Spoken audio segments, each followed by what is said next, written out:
Today I will bring you the operation display of the spider crane. Open the toggle switch first. Then turn on the body switch and set the throttle size. Unlock to connect to the remote control. Last start the vehicle. The following shows the operation of the vehicle and the turning.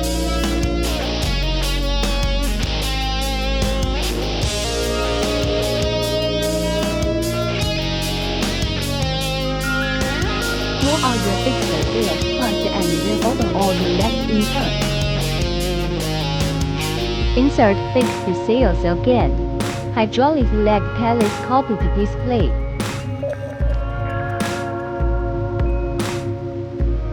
Hydraulic leg lifting display.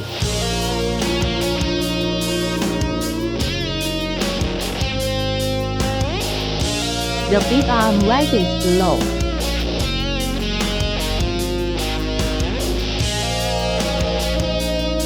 Can rotate at 70 degrees flexibly.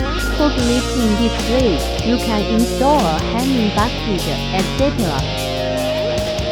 Big arm lift and retractable display.